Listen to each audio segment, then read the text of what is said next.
As in previous years, although not required to do so under the rules and constitution, all NEC and full-time officer monthly claim forms for the year 2024 will be available for any delegate to view upon request. If anyone wishes to scrutinise those forms, they will be made available during this week, so just let me know. Our accountants are also present and can be asked any question in relation to those audited accounts, as I've just said. Colleagues, it is now my duty, on behalf of the National Executive Committee, to present the Union's accounts for the year ending 31st of December 2024. Commencing with the income of the Union, there was an increase in membership during the year, which combined with a small increase in the subscription rate taking effect in June 2024, resulted in an increase of income of £619,000. This increase in income and an increase in costs, we generated a surplus for the year of just over £700,000. I will now highlight the main areas where cost changes arose. Salaries and superannuation costs remained the same, with reduced staff numbers offsetting the pay increase in the year.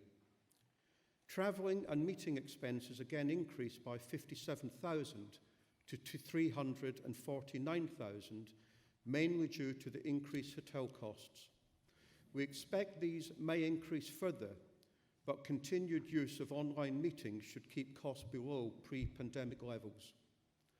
Information technology costs were almost unchanged at £190,000, maintaining the reduction following a programme of upgrading in 2021.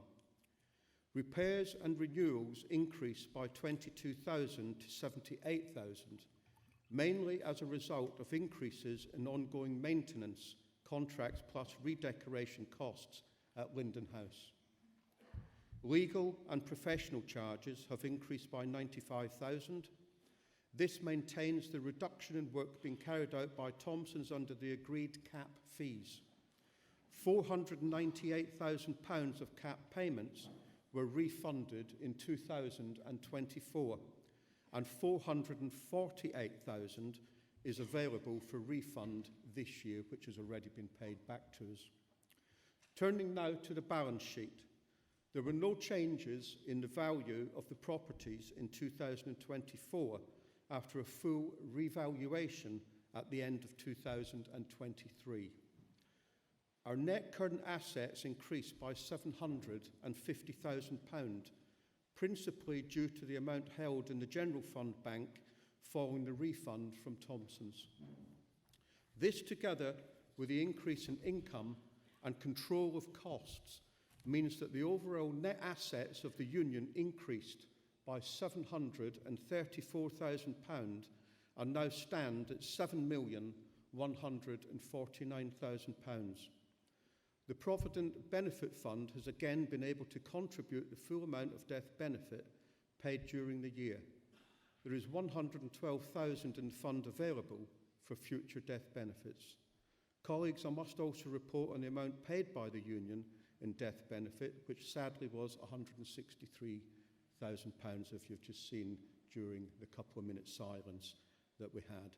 I want to thank the Finance Committee Chair, who's Dave Todd, and the rest of the committee for their prudence on our finances, for the remarkable way that we conducted investments and different things. We took on board some of the concerns last year about investments, and within the General Fund and the other funds that we have, we just made a safe deposit and got a return of 5% on our monies, which amounted to just over £150,000 in interest.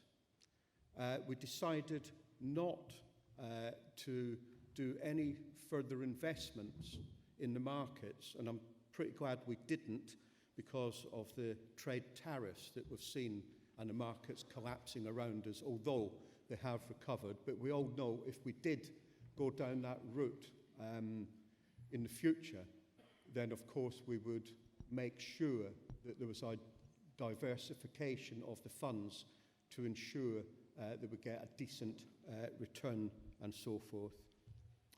I want to comment on our legal services, because you will see as well from the personal injury payments that we've received back from members in compensation amount to £1.9 million in 2024, and for a variation on employment rights, 2.4 million in compensation, so totaling 4.3 million that they got back for our members in compensation overall in 2024. I think that's an excellent return on some of the stuff that has been done. But more than that, on pensions, although that is a very costly litigation for the emotional distress and injury to feelings, and I know it's taken a long time and it will continue to take a long time, but so far up to date in 2024, 5.5 million worth of compensation has been given back to our members. And I think even the amount that we've spent, that is good value for money and demonstrates that with our legal providers, we will continue to protect the membership. This union will continue to evolve. Over the years, we've had to make difficult decisions that have not always been popular. So, for example, I know that in Scotland, they had an insurance-backed scheme for the legal providers. And I had to make the difficult decision to put it out to procurement. And of course, we then moved to Thomson's Scotland, which are different to Thomson's and England and Wales, because the law in Scotland is different. The reality is things have bedded down in Scotland, and I took the Scottish Committee and branches along with us because of the arguments that we put forward. The same in Northern Ireland, who dealt with a different firm of lawyers. But the reality is I didn't think they were getting good value for money. And sometimes we will have to make those difficult decisions. And I think it's paying dividends for us in relation to that, into the monies that we get back in compensation and the representation that we receive from Thomson's. Now, don't get me wrong, from time to time, we have our disagreements with Thomson's on a variety of issues, but that's happened in the past with Lees Lloyd Whitley, and it happened with Mishcon Daria even before that. So the reality is we will continue the good dialogue that we've had with Thomson's. But when I've told you this many years ago, we were paying 1.2 million in cap fees back in the year 2000 for our legal services. We're still paying 1.2 million now. And the reality is Thomson's aren't even reaching the cap, and we're getting a rebate from that cap each year. I think that's tremendous work and good diligence by the Legal Aid Committee, by the National Executive Committee, and by the Finance Committee. I also want to say as well, we're not afraid of spending money, although things look good in the accounts at this minute in time.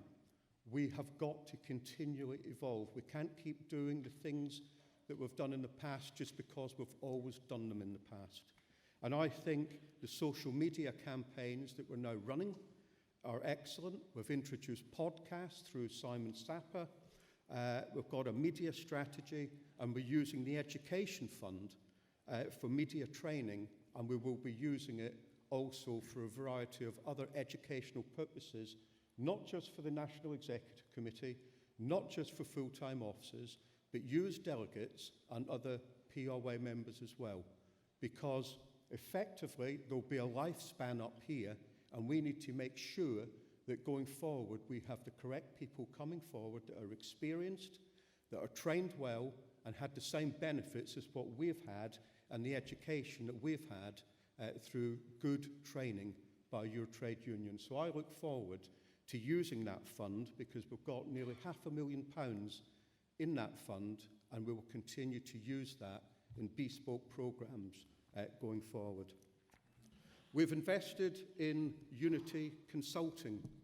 Let me tell you a little bit about Unity Consulting. They're in the conference hall. There's three of them, Neil Findlay, Tommy Kane and Michael Sharp. Now, I went into a dialogue some time ago with Neil Findlay, Tommy and Michael about doing work for us on a consultancy basis to raise the profile initially actually in Scotland. So I got the SNC on board in relation to that. I was pleased with the manner in which they went about their work in Scotland.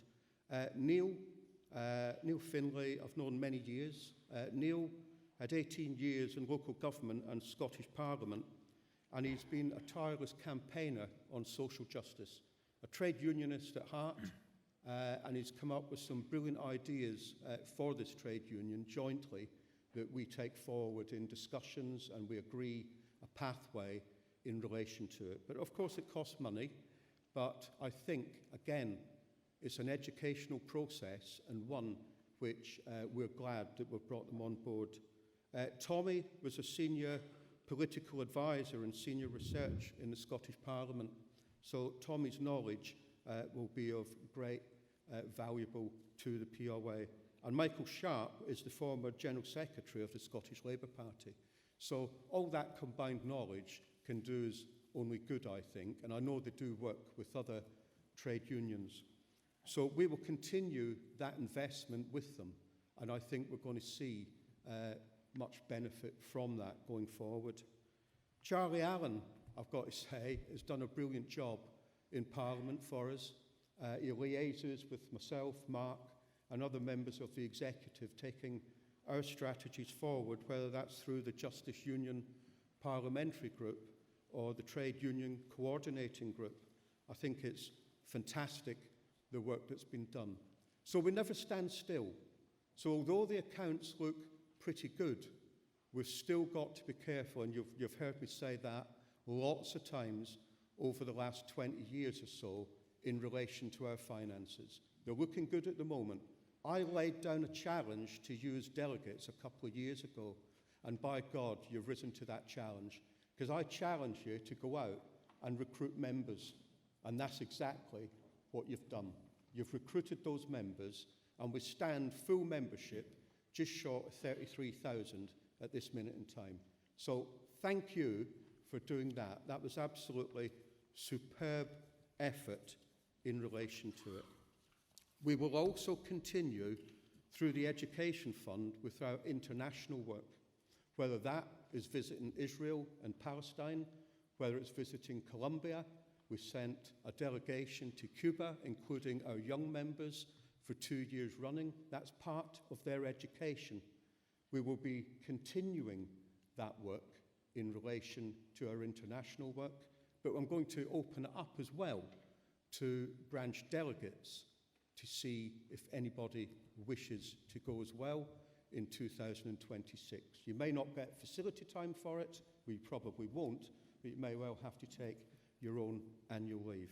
So all in all, I think the POA are in a good place. We still have some potential liabilities on legal challenges and different things. We're never away, as you heard from Mark in his opening speech.